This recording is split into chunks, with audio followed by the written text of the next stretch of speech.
All right, so now we're going to talk about the universal law of wisdom. And the universal law of wisdom, by the way, this is I'm Nereida La Sirena with Celestial Soul Wellness. And I'm seeing how many I can do of these videos on this beautiful rainy day. We needed the rain. California always can use the rain. You know, some say, oh, it's going to flood and too much. Seriously, they haven't been in California long enough. So our LA River is non-existent. It's a sewage, you know. So anyway, aside from that, you take advantage of the weather and use it. And so this is what I'm doing. I've had several of my people who cannot come to my classes. So, and they asked if they could take my classes online. So I'm doing these videos online. And to get their certification and all that, you know, so they could do it in the comfort in their own home. Anyway, this is with celestialsoulwellness.com. Anyway, so we're doing the universal law of wisdom. If you've watched any of the other laws, this will help you understand. There are over 20. Some people simplify it to 7, 12, one major one.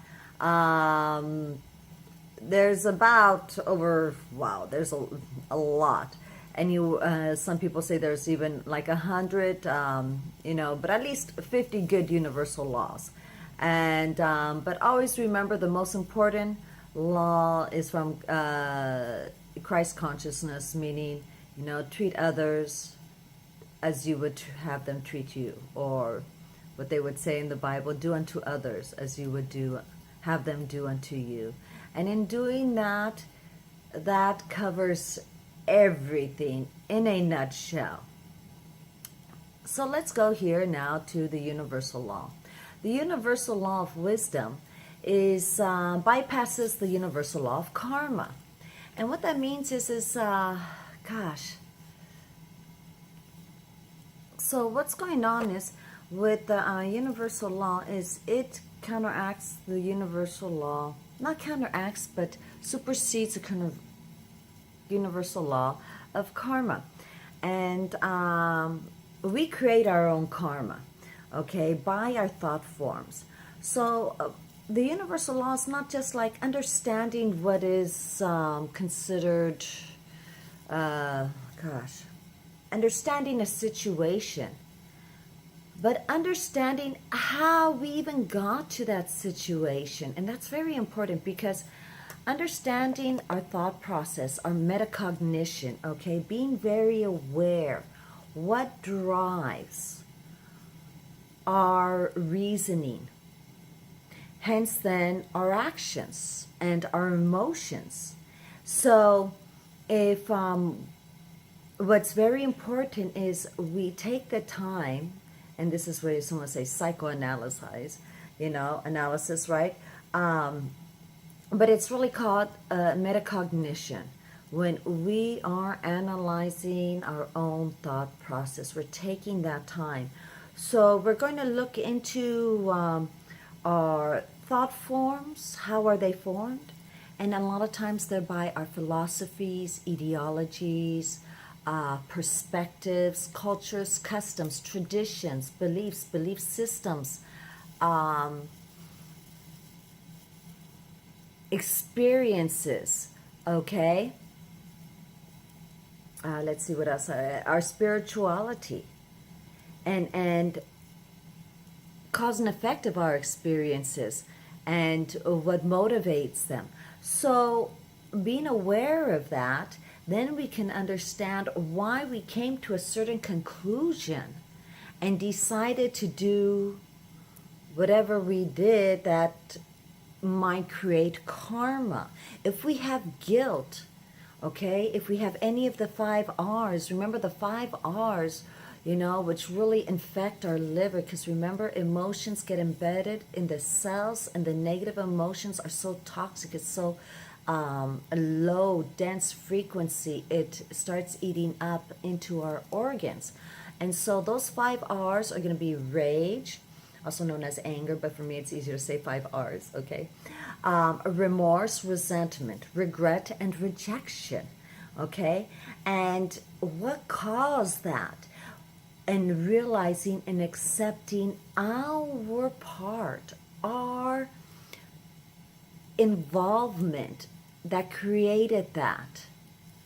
And so once we are aware of that, we let go then the law of karma, because then we don't feel anymore that we owe another person or a group of people, but we send out ho'oponopono, because our situation is no longer pono. We send out, pilikia, it is pono, and we send out healing. Okay, because we come to realize what part we had in the situation and how we could control it and avoid it. And give healing. And when we give healing to it, the karma then is dissipated and turned into, converted that energy to positive healing energy. And that is what really the universal law of wisdom is about. And so once we can take that time and really get into ourselves, okay? Because understand that, one says, well, I just won't make any mistakes or errors, or I'm never wrong, or I don't want to be wrong. We're always wrong. Let me just tell you, any teacher, any coach, any guru, any healer, shaman, just because we have learned more and applied more does not mean we're perfect. Otherwise, we would not have reincarnated here onto this earth and be here. We obviously had lessons to learn and to evolve more through those lessons. So never put anybody on a pedestal, okay, at all. It's not fair to us. And it's not fair to yourself, because when you do see the humanness in that person you put up in a pedestal, you're going to be so desconsolado. I can't think about it in English. And disillusioned and so hurt. It'll mock off your ground that you had stabilized your life on, and make you feel so vulnerable and that you can't trust the other people. And that's not true. It's that you shouldn't trust in yourself of who you're trusting into, and only for certain things. I'm not going to trust my car to a baker, okay, and ask the baker to fix my car. Maybe he knows something of fixing a car, but it's not his profession. So I shouldn't have expectations of the results of the car getting fixed from a baker. And that's very important to understand and accept. And so that way we don't have to put that negativity on others, and really it's because we don't want to accept responsibility for our own thought process and what caused it. And remember too is we might have certain thought processes, okay, certain philosophies, ideologies, custom traditions, cultures, beliefs. When I do healings, I clear all that, in the energy healings. That served a purpose in a certain time period, in a certain place. When it's stormy, I'm not going to put wood outside on my windows and batter it up with wood and plywood or wood and nails, because it never gets so stormy. But if you're someone who's from an island or hurricane area, you might feel that need, okay, to do that, because of your experiences of the storms. So we have to remember that certain ideas and thought process perspectives had validity at a certain time period, in a certain location, in a certain phase of our well-being, yet will change, okay? And we need that flexibility and to be flexible. So understanding that helps you understand and apply the law of wisdom, which again then supersedes the law of karma. Okay, so the sooner because there's tons of things too I'm still clearing, that we accept that and we give pono from the pilikia. Remember, pilikia is a Hawaiian word for drama, negative drama, not artistic. then we can move forward in our evolution, and that's always a good thing. Okay, it's always a wonderful thing. Anyway, this has been Nereida La Sirena with Celestial Soul Wellness. And if you liked any part of this video, please give me a thumbs up, subscribe, and share with your friends and family members and anybody else you know who would like to really partake in being one again with the universe. It's very, very important. And oh, really quick, a side note, P.S. on the law of universal law of wisdom is that, remember people say sometimes it's a mistake. A taking. A miss is an error of taking. And so anytime we are creating, we think we did a mistake, it's because we realize that we shouldn't have taken certain energy. Okay? And that means because to take, we are separating ourselves with the one, with the universe, with the divine creator of all that is, with society. Because remember, we are all here to serve in one way or another through our talents, okay?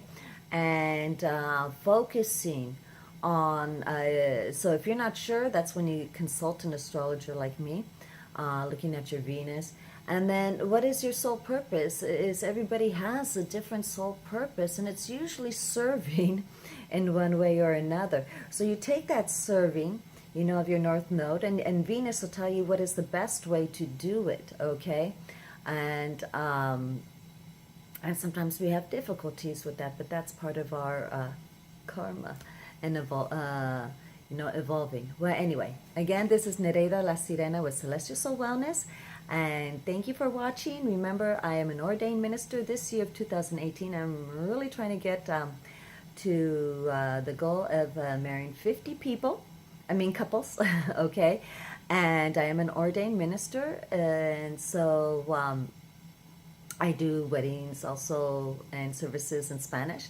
I do baptisms and crossing overs, and I also do them in French. And let's see, Spanish, French, and English. We have an array of variety of ordained ministers with us that also speak Spanish, okay? And for those who are non-denominational, that's wonderful too. And please check out the website for our other services, our astrology services, tarot readings, and our health, nutrition. Let's see. And just partake with us. We love always more people, the better. Anyway, you have a wonderful, wonderful day. Chasito.